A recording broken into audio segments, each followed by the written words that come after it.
Esta é a Arcai.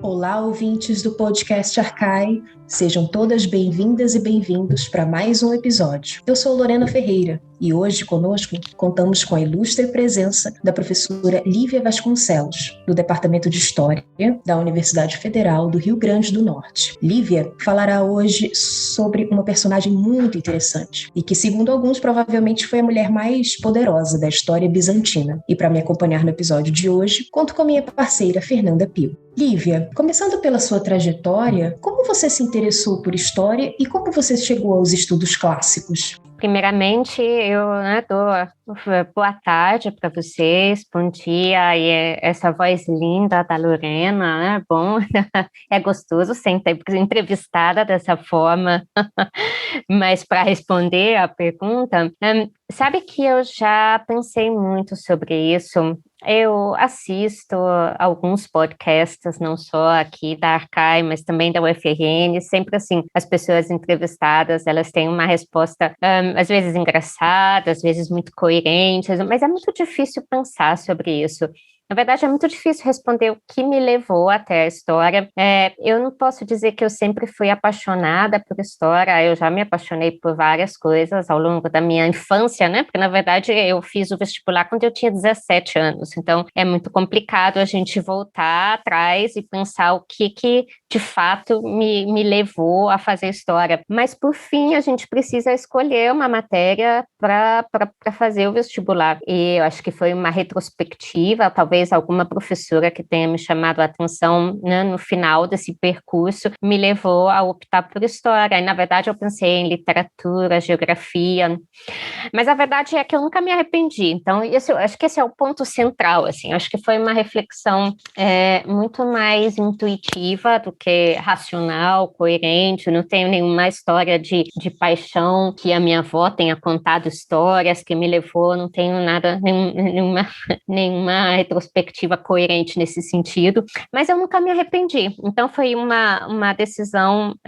interessante, foi uma decisão que obviamente não agradou a todos, né? Nem a minha família, nem professores, mas uma decisão que eu tomei e desde o primeiro momento da universidade eu me senti muito dentro, na verdade, do que eu gostaria de fazer. Então, eu não tenho nenhuma história coerente para contar, mas intuitivamente eu entrei no curso de História e fui muito feliz lá. Lívia, muito interessante a tua história, até porque às vezes a gente tem uma impressão de que tudo tem que fazer sentido, né? Eu nasci para fazer história.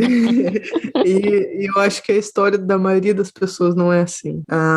Você se dedicou recentemente a estudos de museologia. De onde que veio o interesse por esse assunto? Isso, e aí, assim, com 17 anos, talvez a gente, ou eu não me lembre, né, mas com museologia foi um pouco mais recente, então é possível realmente fazer esse percurso, detectar de onde é que saiu isso, porque é que eu fui fazer museologia depois de ter trabalhado com história bizantina. Na verdade, eu fiz um período sabático, eu fiz um pós-doutorado na Universidade de Munique, e a minha vida toda eu estudei história e historiografia, precisamente. Eu comecei com Tucídides e fiquei na historiografia grega, lidando com as questões da relação entre a história e a medicina, com o teatro, e aí depois foi por causa de uma comparação com Tucídides que eu fui parar no Procópio, e do Procópio me interessei pelas questões das cidades bizantinas, porque ele faz uma descrição em um dos livros, o Procópio de Cesareia, um historiador do século VI, talvez a gente ainda vai falar sobre ele, mas o Procópio faz em um dos livros uma descrição muito interessante sobre as construções que o Justiniano fez no século VI, né? O Justiniano é um imperador bizantino do século VI, e daí eu me interessei muito pela questão da cidade. A UFRN, ela tem um programa de pós-graduação voltado para a questão dos espaços, né? E também foi por causa disso, vinculada a esse programa, que eu comecei a me dedicar à questão da arquitetura e dos espaços bizantinos.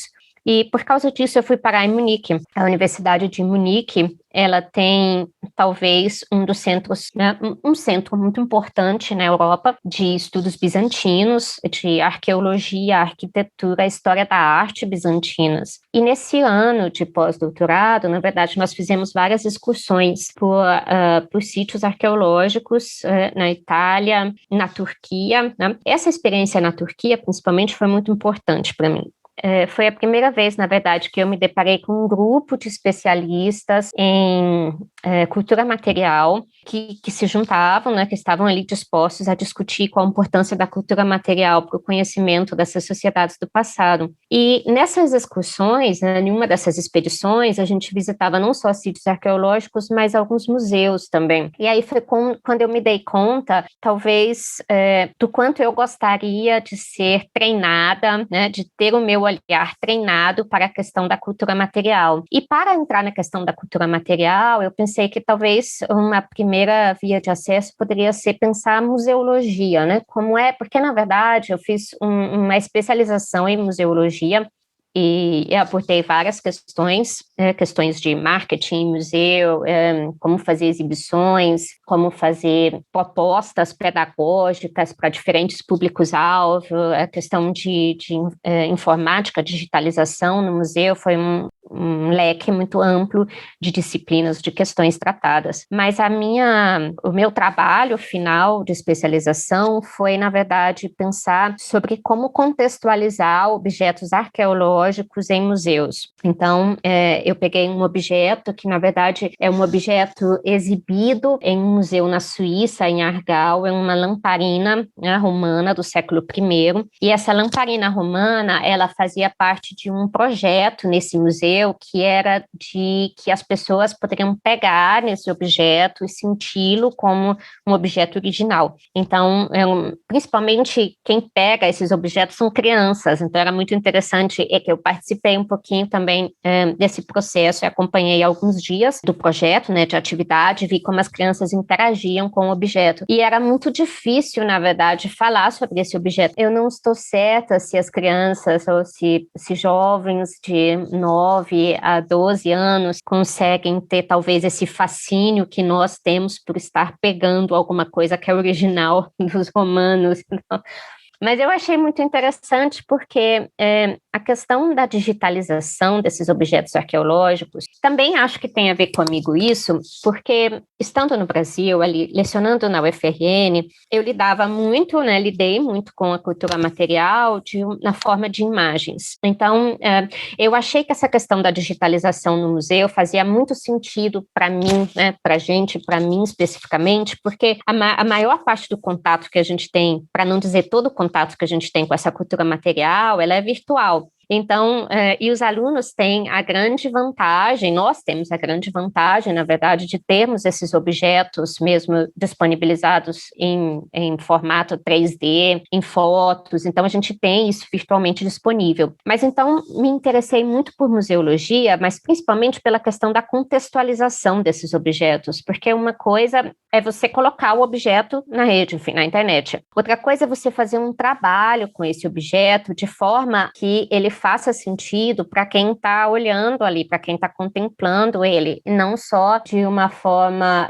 não só para quem precisa dele. Então, às vezes a gente, por exemplo, faz um trabalho sobre lamparinas romanas, a gente encontra uma lamparina romana digitalizada, que faz sentido para a gente. Mas eu fiquei me perguntando para as pessoas que estão ali procurando objetos, são interessados, são pessoas que gostam de museus, de arqueologia, como é que elas poderiam se deparar com esse objeto da melhor forma possível.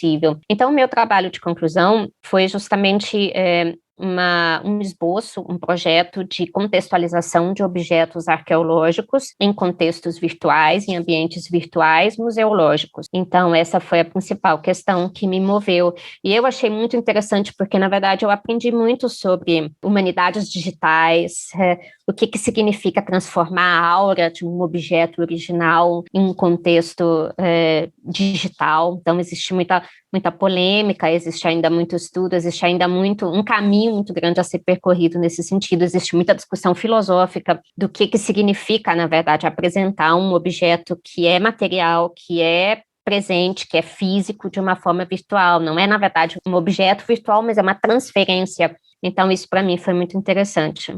Caramba, Lívia, muito interessante. E, ó, ainda que você não consiga traçar com uma lógica incrível desde a sua infância, até porque escolheu história, a sua trajetória depois de ter escolhido história parece muito bem costurada, porque essa tua fala agora sobre o museu me fez pensar numa outra área de interesse tua, que é o ensino de história antiga, e no Brasil especificamente. Como que você enxerga a situação dessa disciplina no momento atual? É interessante o que você fala, porque realmente eu acho que são duas facetas de uma mesma, são várias facetas de uma mesma ideia. Então, na verdade, o que me levou a estudar museologia é a mesma coisa que me move a ensinar a história antiga e que me moveu também a entrar no departamento de ensino de história, no programa de pós-graduação em ensino de história, que é justamente o potencial comunicativo do passado. Então, é a ideia de como é que nós podemos, na verdade, falar sobre o passado de forma a fazer sentido para diferentes pessoas, para um público-alvo. No caso de nós, da minha carreira em sala de aula, de forma a fazer sentido para os alunos. Então, ensinar história antiga especificamente sempre foi um desafio e eu acho que vai continuar sendo, né? Porque não é só no Brasil, não é uma questão só nacional, uma questão internacional de disputa de áreas, é uma questão de questionamentos. Então, acho que a história antiga não é agora, ela já foi há muito tempo questionada e ela vai continuar sendo também. Quer dizer, qual é o propósito da história antiga em sala de aula? Qual é o propósito, e a gente não está sozinho, qual é o propósito da arqueologia na sala de aula? Quando eu vejo agora, com a minha experiência em sala de aula, também com a minha experiência como aluna. Então, eu não só fiz um curso de museologia, mas eu faço um mestrado em História da Arte, Arqueologia, né, em outra universidade. Me parece que há um desafio, que é um desafio que envolve todo o sistema de ensino. No final das contas, eu acho que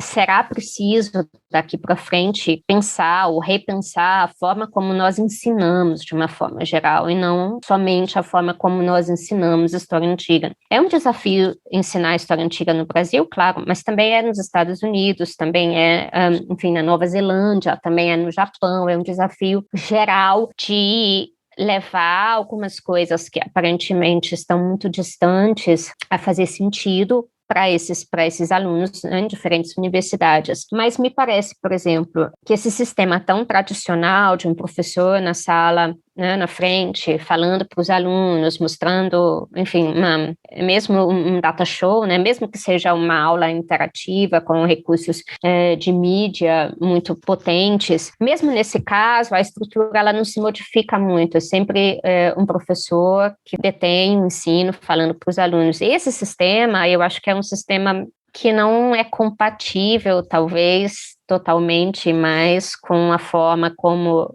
os jovens que chegam nas universidades, ou mesmo com a forma como nós estamos acostumados a lidar com o conhecimento. Eu penso que talvez um dos desafios será daqui para frente vincular meios diferentes de mediação do conhecimento na sala de aula. Então, o que me leva à museologia é também o que me faz pensar como é que eu posso usar um museu numa sala de aula que não seja só mostrando uma foto para os alunos e falando sobre o objeto, mas de forma a levá-los, de fato, a interagir com o objeto. Então, acho que essa interação com o conhecimento passa a ser muito importante. Eu acho que o desafio é geral, não é só da história antiga, né? O desafio da história antiga esteve aí, está ainda e estará, eu não acho que ele vai ser solucionado, porque é uma questão de reflexão sobre o ensino, uma questão que não pode ser resolvida, na verdade, mas eu acho que, considerando o contexto atual, com a forma como nós agora, depois dessa pandemia, lidamos com o ambiente virtual, eu acho que o grande desafio é fazer essa interação na sala de aula, claro, considerando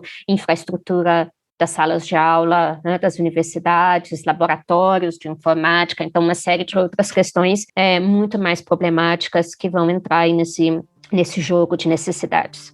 Bacana. Bem, chegamos ao final do nosso primeiro bloco. E daqui a pouco voltamos para falar sobre a nossa personagem, Teodora de Bizâncio.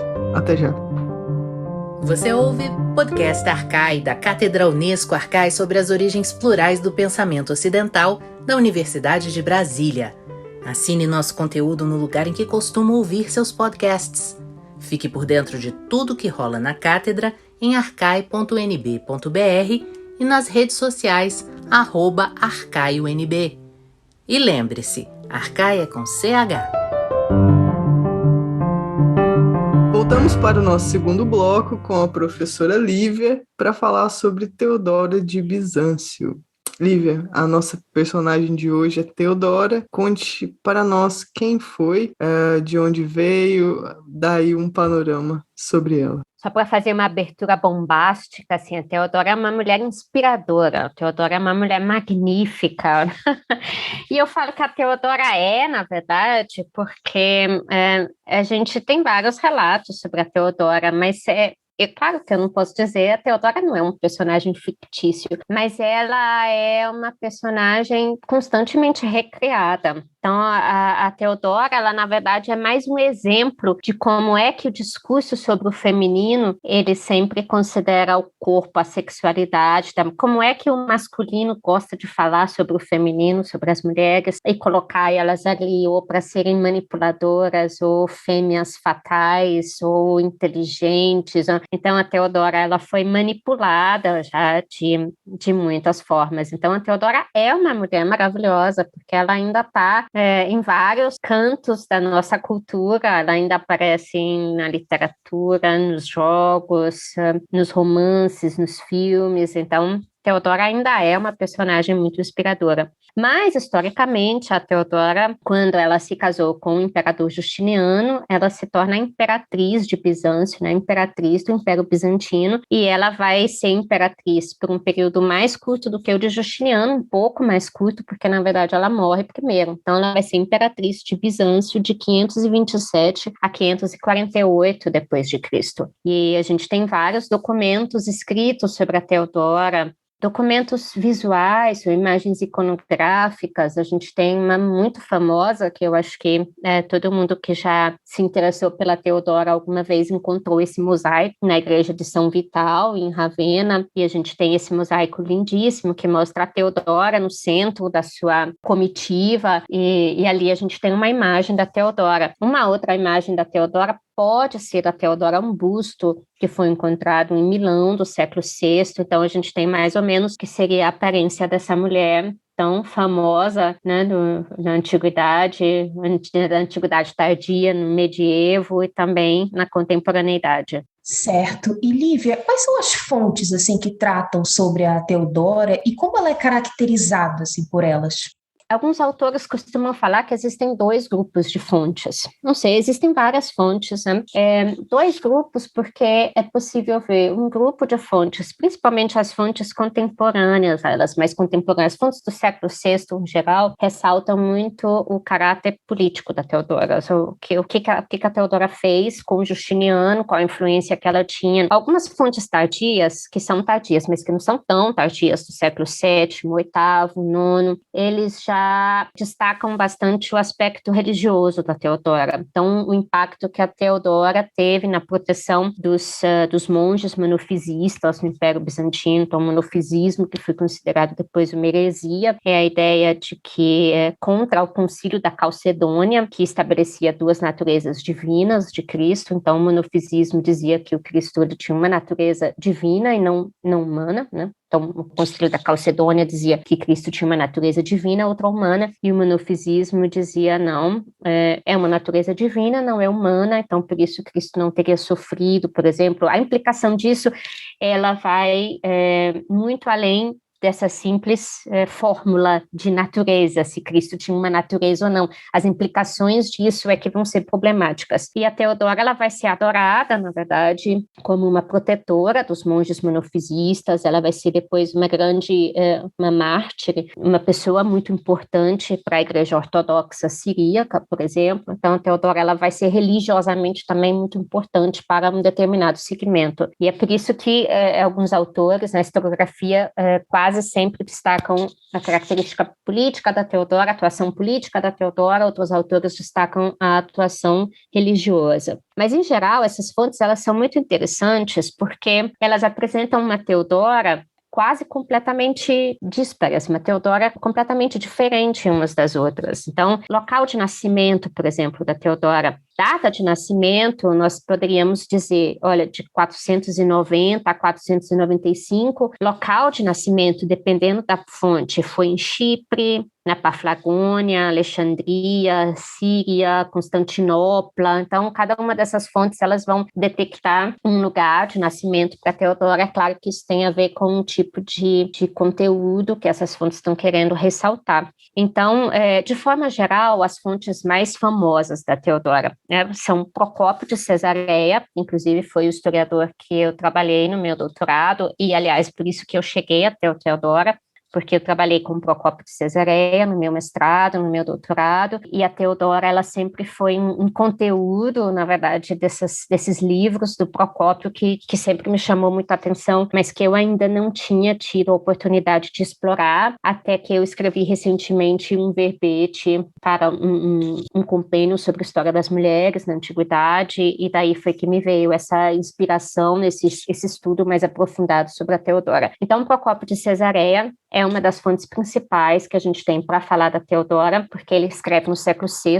também, ele é o contemporâneo justiniano, e mesmo no escrito do Procópio, né, nas obras que ele escreveu, a Teodora aparece de formas muito distintas. Então, em uma obra, por exemplo, que ele escreve sobre as guerras do Justiniano, a Teodora ela aparece como uma mulher influente, como uma pessoa influente para o Justiniano, que inclusive foi a responsável por ele ter modificado algumas leis, não só a lei de casamento, que permitiu, que até então não era permitido que ele se casasse com essa antiga prostituta, mas outras leis também. Procópio, nessa obra, diz que a Teodora ela vai ser influente na modificação de leis que favoreciam mulheres desafortunadas, por exemplo. Isso é muito interessante de se ler. Então, Procópio destaca nessa obra sobre as guerras do Justiniano esse impacto mais imediato, político, que a Teodora teve. Ele diz, por exemplo, que no contexto do século VI é um contexto muito conturbado, de peste, de guerras, de problemas sociais. Então, acontece uma grande revolta, a revolta Nicá, e o Procópio vai chamar a atenção sobre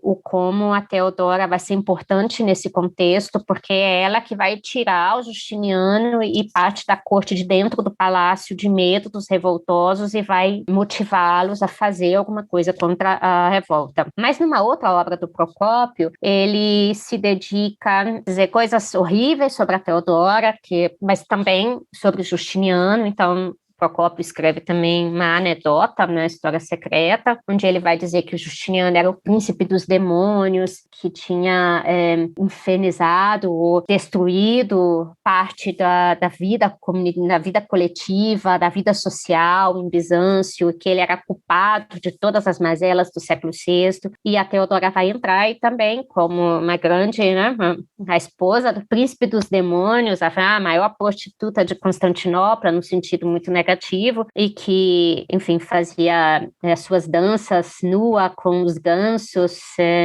no circo romano, e o Procópio ele vai se empenhar muito em denegrir a imagem da Teodora. E é claro que essas duas obras, elas vão definir a forma como a Teodora vai ser vista depois, porque a história secreta, ela só vai ser encontrada, né, no Vaticano um tempo depois. Então, durante a Idade Média, no final da Idade Média, início da Idade Moderna, na verdade, a Teodora vai ser bem vista, né, como uma pessoa importante para a Igreja Ortodoxa, e que depois, principalmente, que a história secreta é encontrada, e aí o Procópio, essa visão do Procópio vai influenciar parte das representações que a gente tem da Teodora na contemporaneidade. O Eduardo Gibbon, por exemplo, vai ser bastante influenciado pela imagem da história secreta procopiana. Uma outra fonte importante para se pensar na Teodora é o Miguel Sírio, do século XII. Né? Mas o Miguel, ele é o patriarca da Igreja Ortodoxa Siríaca de Antioquia. né? E no contexto literário dele, ele vai ressaltar sempre características muito positivas da Teodora. Então, por exemplo, em Procópio, a Teodora, ela era uma criança de uma origem muito humilde, os pais trabalhavam no circo romano, o pai cuidava dos animais, dos espetáculos do circo, a mãe era uma antiga dançarina, prostituta, que teria inclusive inserido a Teodora e as irmãs na prostituição, nos palcos, e ele vai montar a Teodora em uma origem muito humilde, mas que teria participado principalmente das festividades, então desse círculo de entretenimento de Constantinopla. Já o Miguel Círio vai dizer a Teodora, ela era uma filha virgem de um grande monofisista, assim, de uma pessoa importante, né?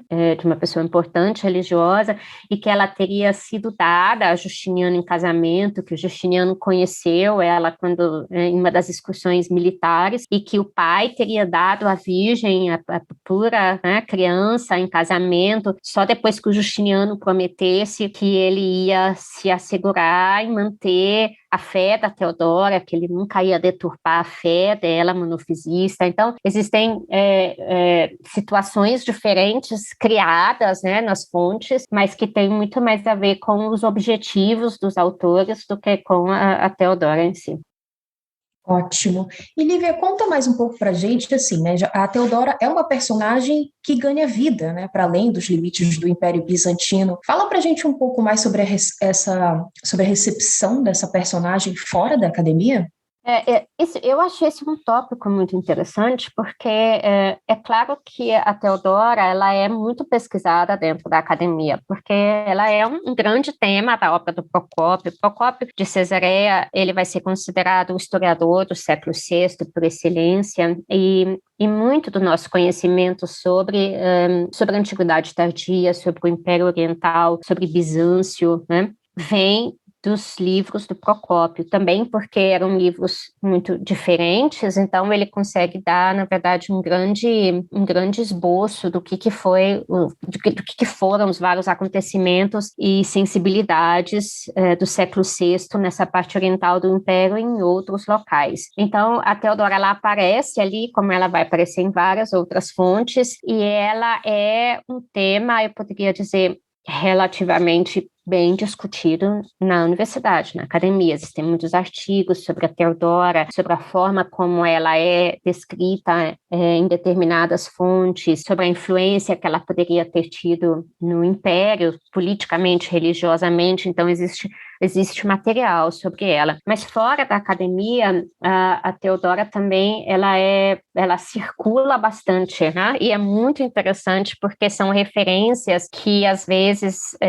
grupos diferentes recebem, né, na moda, ou jogos, ou literatura, e que quando a gente sistematiza isso junto, é muito interessante de se ver como é que a Teodora circula em lugares muito diferentes. Só para começar, assim, desde o século XVIII, a Teodora ela é fonte, né, no sentido de inspiração, para alguns romances. Então, para citar o Edward Gibbon, que é também, né, da academia, não está necessariamente fora da academia, mas só para começar dali, porque ele vai fazer esse julgamento, ele vai repetir esse julgamento que o Procópio de Cesareia faz da Teodora na História Secreta e vai projetar no século XVIII para o século XIX um modelo de personagem, de fêmea fatal, de mulher manipuladora. Então, a gente começa pelo Gibbon para responder essa pergunta, porque eu acredito que é a imagem que ele projeta ali que vai ser apropriada de diferentes formas em diferentes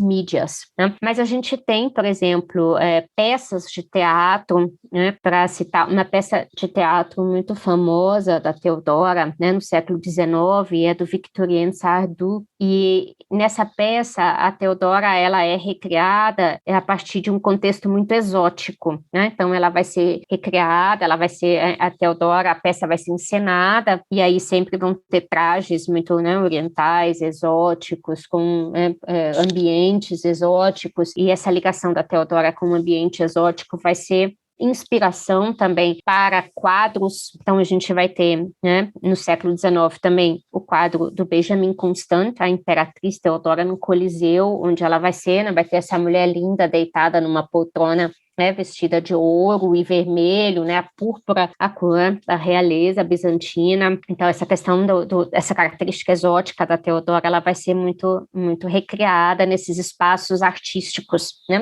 nas peças teatrais, nos quadros. A peça do Sardou, ela é interessante porque ela, na verdade, que inspira alguns filmes que vão ser feitos no século XX. Então, depois do Gibbon, na verdade, se esquece um pouquinho das fontes do século VI, VII, VIII, IX e se concentra como inspiração para recriar uma personagem Teodora, principalmente nessas peças teatrais, né, do século XIX e nesse fragmento, nessa passagem do Gibbon. Mas a gente vai ter depois, como exemplo, 2 filmes, um em 1921, que é um filme mudo, né, sobre a Teodora, onde a Teodora ela vai ser uma escrava que se torna imperatriz e depois ela se apaixona por um grego e aí disso sai uma revolução enorme no Império. E depois, em 1954, a gente tem um filme também importante, um filme que foi muito mal comentado, um filme que recebeu uma crítica muito negativa, né? A crítica é de que a Teodora nem convence,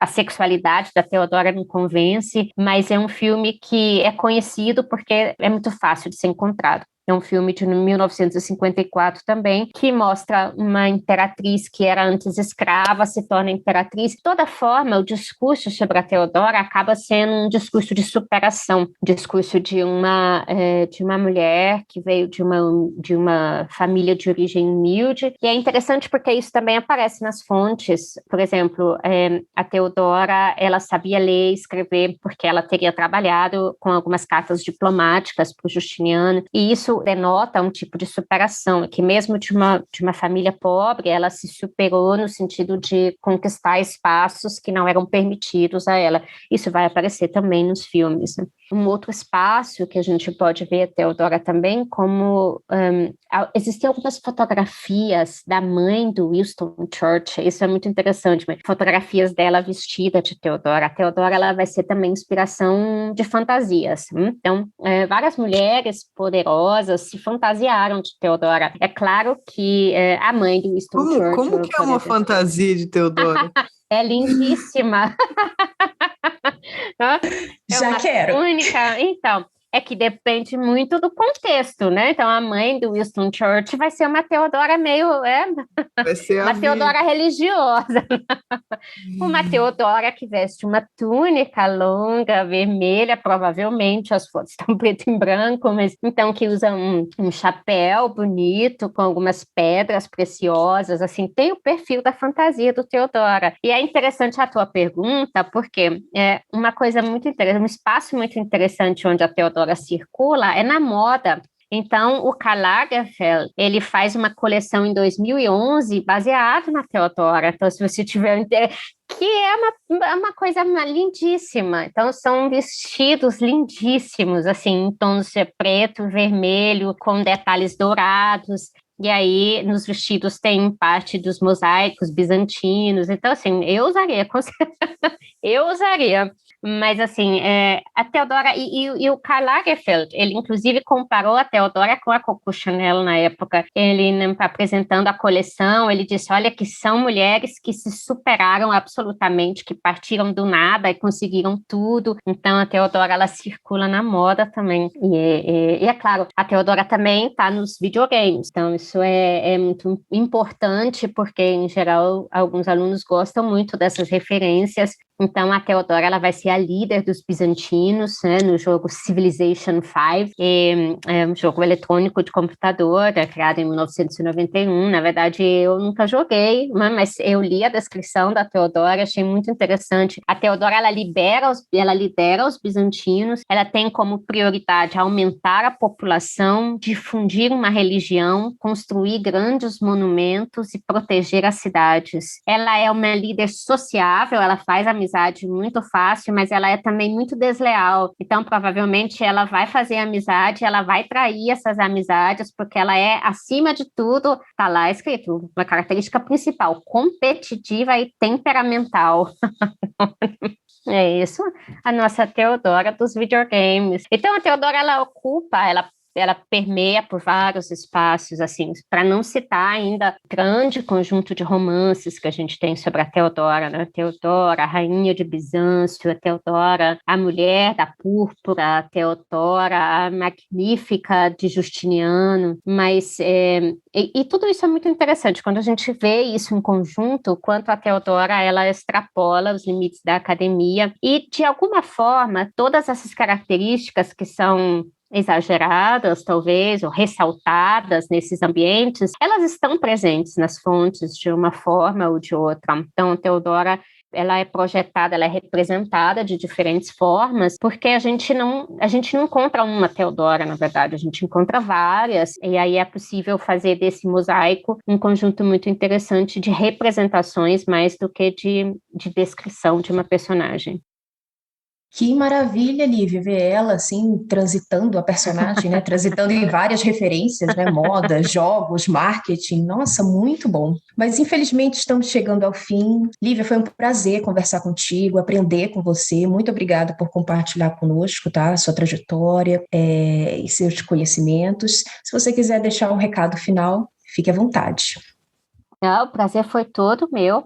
Eu acho sempre muito interessante a proposta de um podcast. Esse é o segundo que eu participo. Eu acho sempre uma experiência muito, muito boa. Eu aprendo muito também. Eu não sei, como mensagem, né? Isso é muito importante, uma mensagem para as gerações. E não teria uma mensagem fatal para deixar aqui, que influenciasse de alguma forma os ouvintes, mas eu quero ressaltar que as personagens, na verdade, da antiguidade são muito interessantes pelo processo de recriação deles. Então, acho que isso é uma das questões mais importantes, e eu achei a ideia do podcast da Arcai muito interessante por causa disso. Então, a sistematização de um conjunto de personagens e, enfim, uma pessoa, um especialista falando sobre os personagens, dessa forma a gente consegue realmente ter uma visão muito ampla de como é que a antiguidade, ela é muito rica, ela é muito viva, ela não é esse conjunto de conhecimentos estático, mas ela está sempre em transformação. Então, eu agradeço muito pela oportunidade. Muito obrigada e até o próximo episódio. Você ouviu o podcast Arcai, da Cátedra Unesco Arcai, sobre as origens plurais do pensamento ocidental. Produção: Ariadne Coelho, Arthur Sobreira, Beatriz De Pauli, Fernanda Pio, Flávia Amaral, Gabriele Cornelli e Lorena Ferreira. Locução: Marcela Diniz. Trilha de Dan Bodan. A Cátedra Unesco Arcai integra o programa de pós-graduação em Metafísica da Universidade de Brasília. Acompanhe nossas atividades em arcai.unb.br e nos siga nas redes sociais. Até a próxima!